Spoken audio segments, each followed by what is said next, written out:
Friends, நான் மின்மினி மீடியாவிலேருந்து நடிகை ஜெயதேவி பேசுகிறேன். நீங்கள் எல்லாரும் சந்தோஷமாக இருக்கணும்னு நான் கடவுள்கிட்ட வேண்டுகிறேன். ஏன்னா என் தங்கச்சி 2 நாளைக்கு முன்னாடி என் தங்கச்சி மதுரையில் இறந்துட்டாங்க. அவ்வளோ வயசு ஒன்றும் கிடையாது, நடுத்தர வயசு தான். ஆனால் பார்த்தா அது கூட தெரியாது, சின்ன வயசாக தான் இருக்கும். நல்லா துருத்துண்டு இருப்பான், நல்லா ஆக்டிவாக தான் இருந்துட்டு இருந்தான்.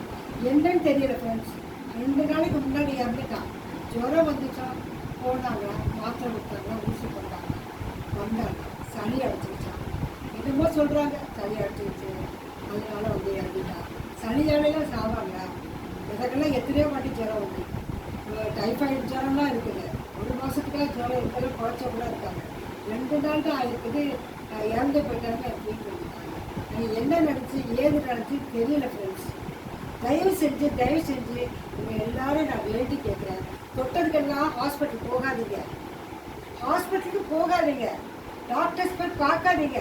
நான் மனசு நொந்து சொல்கிறேன், எல்லா டாக்டர்ஸையும் நான் சொல்லலை. ஆனால் 99% டாக்டர்ஸ் என்ன பண்ணுறாங்க, பேஷண்ட்டாக ஒரு உயிராக பார்க்கறதில்ல, பேஷண்ட்டை அவங்க ஒரு உயிராக பார்க்கறதில்ல. நெக்ஸ்ட்டுன்னு அடுத்தடுத்து எவ்வளோ பேஷண்ட் வராங்க, எவ்வளோ ஃபீஸ் வாங்கி போட்டிங்களா, பணம் கட்டிட்டு வாங்க, கவுண்டர் போய் ஃபைலை கொடுத்துப்பாங்க, பணத்தை கட்டிட்டு வாங்கங்கிறீங்க. உங்கள் காரியத்தை எவ்வளோ கண்ணாக்குடியாக இருக்கிறீங்க. அதே மாதிரி பேஷண்ட்டோட உயிரையும் நீங்கள் மதிக்கணும்.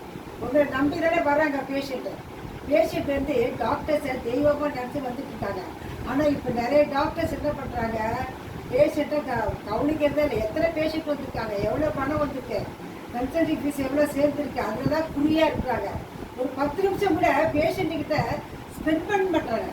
பேஷண்ட் வந்தால் என்ன ஏது, எந்த மாத்திரை சாப்பிட்றீங்க, உங்களுக்கு இது ஒத்துக்குமா, இது ஒத்துக்காதா, எதுவுமே கேட்குறதில்ல. ஏதாவது விரும்புன்னு கரன்னு அவங்க லெட்டர் படம் எழுதி நர்ஸை போய் பாருங்க. நர்ஸை பார்க்கவா நாங்கள் வர்றோம், உங்கள் நர்ஸை பார்க்கறதுக்கு நாங்கள் வர்றோம், உங்களை தானே பார்க்க வர்றோம், உங்களை நம்பி தானே நாங்கள் வர்றோம். நர்ஸை போய் பாருங்கன்றது.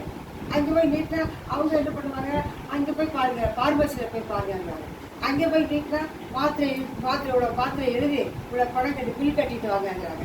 இதே பார்த்தீங்கன்னா 2 நாள் என்னோட தங்கச்சி இறந்துட்டாங்க. யார் இது காரணமாக இருந்திருப்பாங்க, அவளுக்கு வந்து சாகிற வயசே கிடையாது, உடம்புல எந்த டிசீஸும் கிடையாது.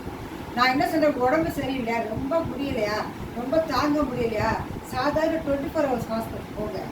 தர்மாஸ்பத்திரி இருக்குல்ல, தாய் செய்தால விழுதி தர்மாஸ்பத்திரி எவ்வளோ இருக்கு, அங்கே போங்க ஃப்ரெண்ட்ஸ். தயவு செஞ்சு பெரிய ஹாஸ்பிட்டல் போகாதீங்க.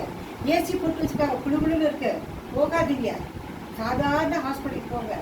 ஏழை பாழைங்க மதிக்கிற ஹாஸ்பிட்டலுக்கு போங்க. பணக்காரங்க கூட சரி, நீங்கள் நம்ப மாட்டீங்க, நானே தர்மாஸ்பத்திரிக்கு தான் போயிட்டுருக்கேன்.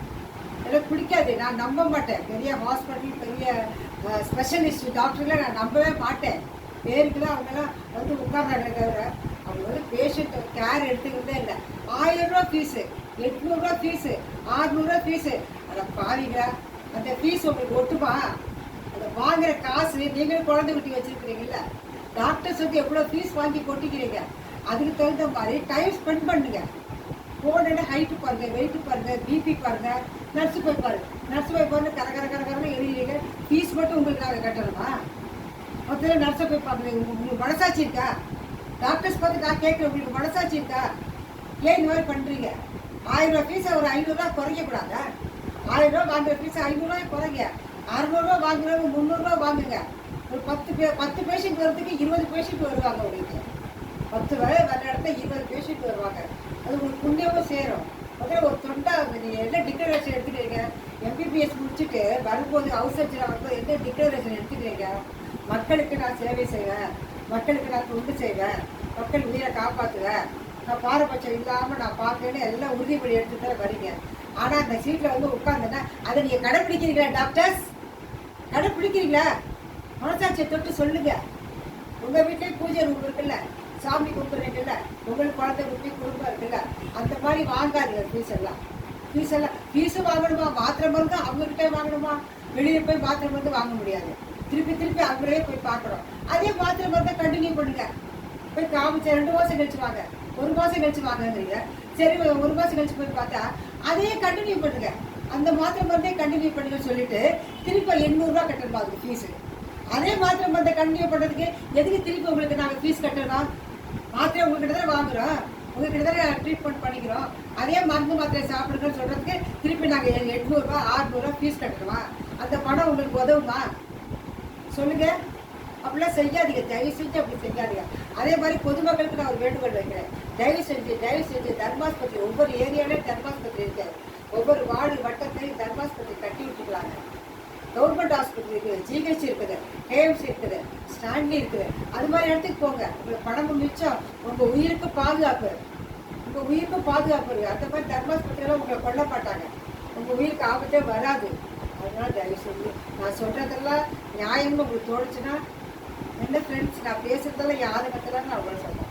நியாயம் தோணுச்சுன்னா சப்ஸ்கிரைப் பண்ணுங்கள், அதை ஃபாலோ பண்ணுங்கள்.